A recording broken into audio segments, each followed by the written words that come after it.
Welcome to the second day of the 54th St. Gallen Symposium. I hope you had a wonderful evening with lots of fun and felt like a student again. What can we expect for today? We start by looking at Switzerland's position in the rapidly changing geopolitical landscape. After that, we concentrate on the business side and explore how companies are navigating the impact of shifting global power. After lunch, we broaden our perspective. We'll dive into the rise of the emerging nations, global trade, and the implications of current power shifts for international security. It's now my great pleasure to welcome President of the Swiss Confederation, Karin Keller-Sutter, and our conference Co-Chairperson, who's highly appreciated by our students' team, Lord Brian Griffiths, to the stage. Thank you very much.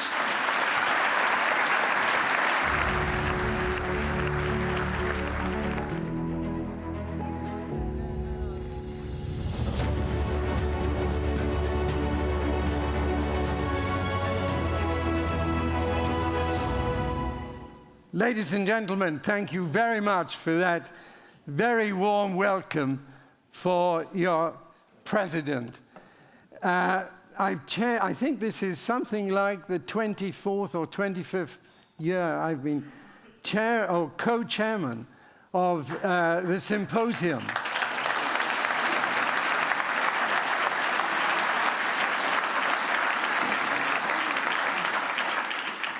This is all about Karin, not me.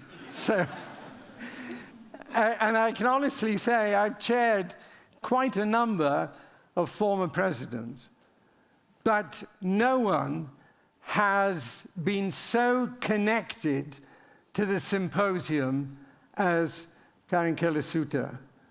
She has attended when she was very young in politics. As she became more senior, she acquired, again, prominence, always attended.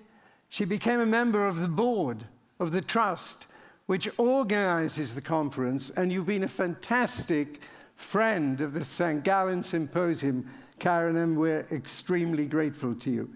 She's now on the international stage playing a major role. So once again, why don't we give her another big hand? Thank you.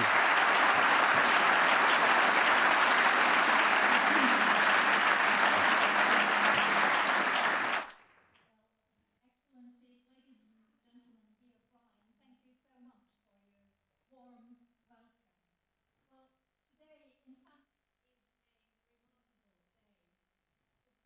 St. Gallen Symposium to address and engage with you. Thank you very much. However, what's truly remarkable about today is that it has been exactly 80 years since the German Wehrmacht surrendered to the Allied forces. On the 8th of May 1945, one of the most catastrophic and harrowing chapters in European history drew to a close. Why, some might ask, is it important to commemorate the end of that war, 8 decades later? Personally, I see 2 reasons. Firstly, because we have a duty to honor the memory of those who perished in the Second World War, among them 6 million Jews. The promise then was never again, and so it must remain. And secondly, because reflecting on the past reminds us that peace, democracy, security, and prosperity are hard-won achievements we should never take for granted. Ladies and gentlemen, the end of the Second World War marked the birth of a new international order, both politically and economically. A few minutes are not enough to explain the history. That's best left to the historians. But I can say this much. Back then, under strong American leadership, the foundations were laid for what would become a decades-long success story of democracy and market economy. Let's be clear. The post-war order was by no means perfect, Far too many conflicts and wars have proven that point. Yet on balance, it delivered greater stability and with that, more security and prosperity for much of humanity. The liberal order was further cemented by the fall of the Iron Curtain over 30 years ago. Russia's invasion of Ukraine 3 years ago in the heart of Europe stands as a turning point in our history. Putin's war has laid bare the fragility of the international order, but the cracks had been forming for some time. We've seen China's economic rise and the emergence of illiberal tendencies in numerous states. We faced Islamist terrorism. When did you last reflect on 9/11? We've witnessed the creeping return of protectionism accelerated by the shock of the coronavirus pandemic. Also, multilateralism and the global trade system have been under pressure for years, not just since the second Trump administration. What's different now is the pace of change. All these developments are unfolding against a backdrop of major demographic shifts, another digital revolution, and climate change, and as a finance minister, I must say, against the backdrop of mounting debt in many countries. Ladies and gentlemen, the world of yesterday is gone. The world of tomorrow will not look like the one we used to know. The global order is reshaping itself before our eyes. With America's new leadership, this shift has become even more unpredictable. We are heading towards a new balance that will most likely rely more on power politics and less on rules. Yet we cannot say for certain that this new equilibrium will look like, when it will establish itself, or which principles will govern it. We shouldn't fool ourselves. Switzerland doesn't have the geopolitical weight to substantially shape these emerging international rules. This was no different 80 years ago. But don't get me wrong, Switzerland can and should play its part. We will continue to stand up for a rules-based system, for peace and security, for democracy and open markets, not just out of self-interest, but with deep conviction. Above all, what Switzerland can and must do, as every nation and government should, is keep its own affairs in good order. I would like to emphasize 3 key points. Firstly, we are the masters of our own democracy. We occasionally seem to forget what drives democracy, the most precious form of government. It's robust debate, competing ideas, accepting defeat, and the willingness to meet halfway. What would be the point of democracy if we all thought alike? Attacking political opponents and silencing different opinions is what autocrats do, not democrats. Secondly, we need a framework where society and business can develop freely to create prosperity. What is true for democracy, robust debates, competing ideas, is also true for business and for the markets. Competition and free trade foster prosperity. And it also means solid bilateral relationships with our key trading partners, especially the European Union and the US. Good, stable conditions not only support jobs and family incomes, they're also vital for government revenue. And thirdly, linked to my second point, we must ensure financial stability and therefore resilience. Any security, whether military or social, is fragile if it's built on weak financial base and funded by debt. Ladies and gentlemen, among all the disruptions we face today, I see the high level of debt, especially in Western countries, as one of our biggest threats. In a recent interview, British historian Helen James of Princeton University argued that it was not America's Smoot-Hawley tariffs of 1930, that plunged the world into depression, but the financial crisis that broke out later. Historical analogies are always tricky. The world has changed a lot since 1945 or 1989. Globalization and digital technology have made us richer, but also more vulnerable. And the US economy carries far more weight globally now than it did during the Second World War. We don't know which tariffs the US will place on which countries, but the intention is clear. They want to bring jobs home and, if possible, reduce their trade deficit. And if the US also manages to cut its debt along the way, that might actually benefit the wider world. Even though today's world differs markedly from 8 years ago, I firmly believe it is in the interest of Western nations to uphold their own liberal order. Combined with sound financial policies, democracy and freedom remain our best pathway to security and prosperity. Thank you for listening. I welcome the chance to explore some of these issues with you today in conversation. Thank you so much for your attention. Thank you.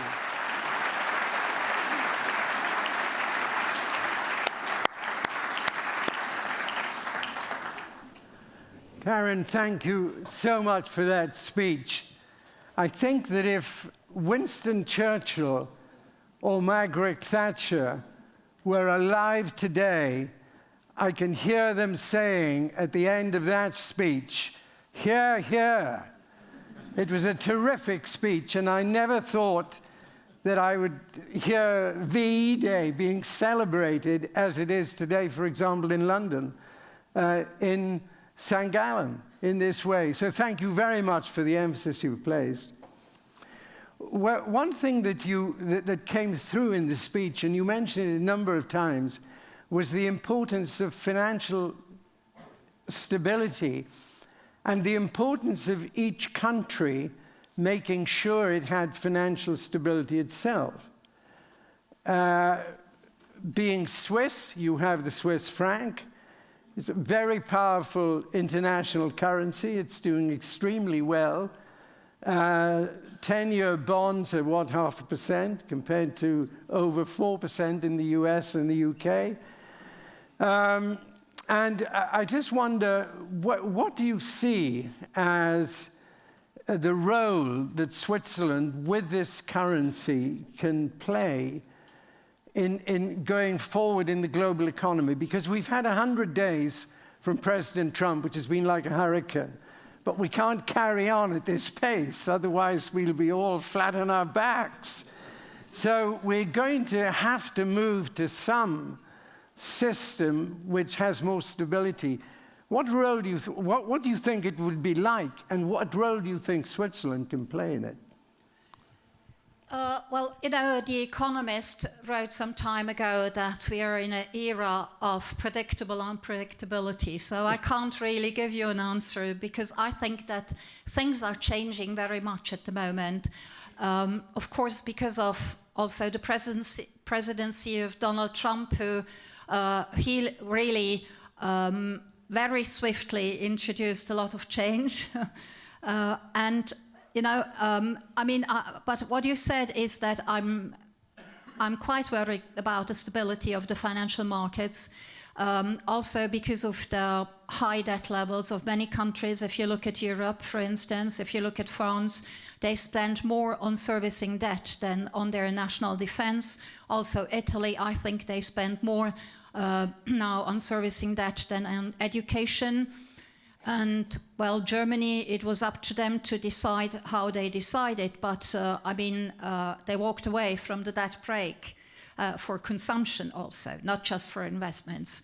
And I think this is quite a risk for the financial markets, combined now with, well, I would say the recession that might come up because of inflation, because of the tariffs that risk to be introduced worldwide.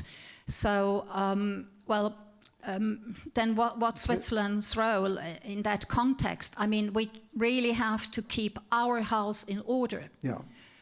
People just forget that. I mean, the first important task is to really do your homework. Yes.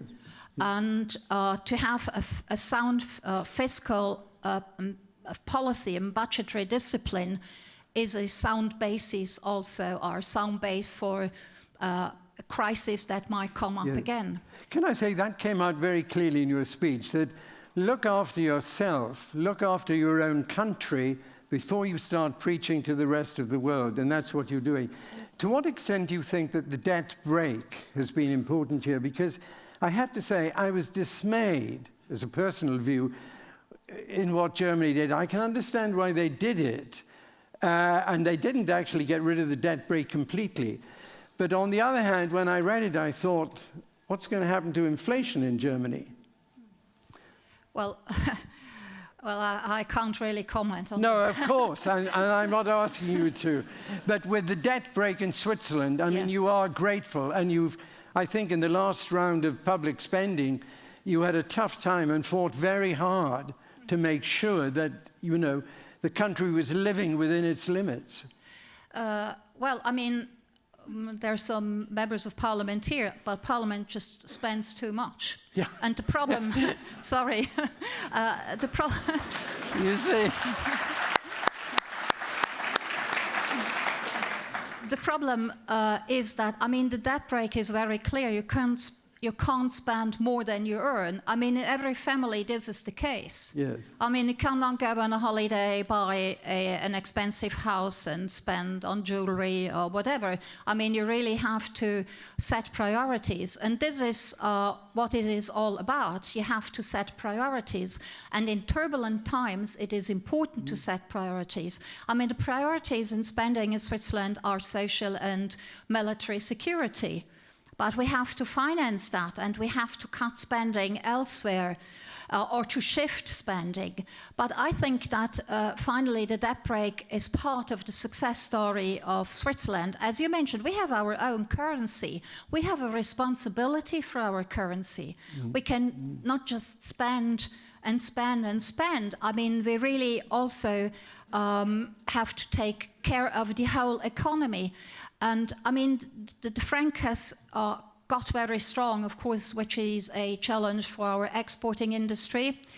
But on the other hand, I mean, we have seen that on Liberation Day, there was quite some capital inflow in Switzerland, because Switzerland still is a safe haven. The Swiss franc still is a safe haven. This is the other side of the coin. The coin has two sides. Yeah. I mean, it is dear to produce. It is expensive to be in Switzerland as a business, especially if you export to other countries. But on the other hand, you have stable political and economic conditions. So there are two sides. Yes. Can I ask you, you're sticking with the debt brake. The Swiss franc is very strong. The institutions in Switzerland are very strong. One of our great public intellectuals in Britain, a very senior lawyer, Supreme Court judge, talked about recently that in America, he said, the spirit of democracy seems to have waned.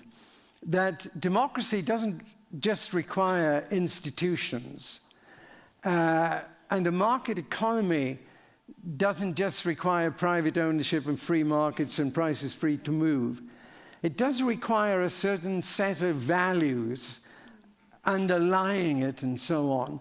To what extent do you think they're being challenged today in Western Europe or in the free world? Well, of course, these values are challenged because, as I mentioned before, there are more and more illiberal systems, autocrats. On the other hand, we really have to defend the international order, which relies on international law, the rule of law in general, democracy, free trade, and all these values are being challenged. And I mean, I learned very early in my political life that you don't have to do what is mainstream. You have to do what is right. Yeah. And what is right now is really stick to these values and defend them. And I really hope that Switzerland is going to find a solution quite swiftly with the United States on the tariff issue, because this also is a question of the rule of law. It's a question also of given some certainty to the Swiss businesses, because what they don't like is uncertainty. Exactly. I mean, they can get along with bad laws and conditions sometimes, but not with uncertainty. No. We have to draw this to a close soon, but can I just ask you one question, which I'm sure everyone in the audience would really want to ask you, and maybe it's not the right question to ask, but I'm going to ask it. What's it like meeting Donald Trump? Well, I didn't meet him. Well, I met him in Rome. But, well, first of all, we had a phone call, which really was in a friendly atmosphere. No one believed me, you know. Yeah. we really got along very well with each other. And, I mean, I think it is important not to have any prejudice. And to just, I mean, talk to the person who is opposite and just listen to the person. And he was very curious. He was asking questions about Switzerland, you know, not only about the economy, but also about our relationship with the European Union, about migration, and we got along very well. And when I met him in Rome, I mean, he didn't know me, but when I introduced myself and saying that I was the Swiss president and we talked on the phone, he was very cheerful, you know. He really was very enthusiastic, and he actually likes Switzerland, so I hope that he will remember that when he puts the tariffs to zero.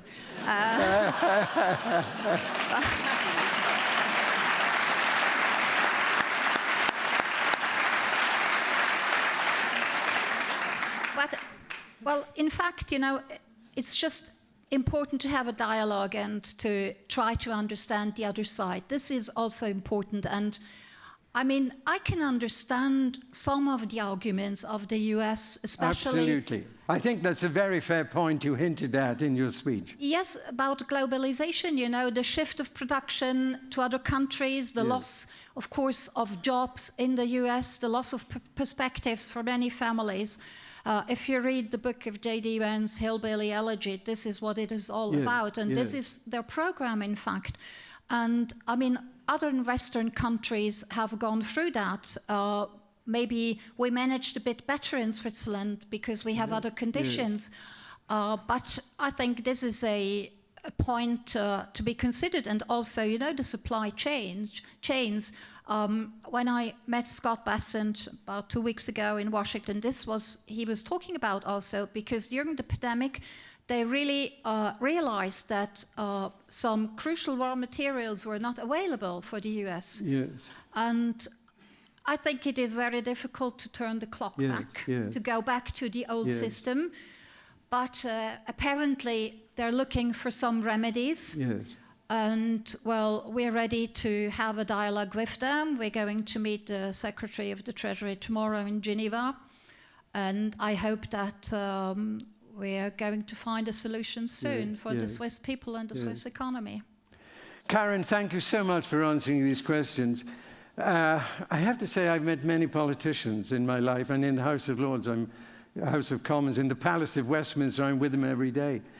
And what immediately hits me about you as a leader in Switzerland is your integrity and your authenticity. You really make statements, and I know it was like 5.5 years working for Margaret Thatcher, you believe in them. And what you see is what you get. There's nothing hidden in what you're doing.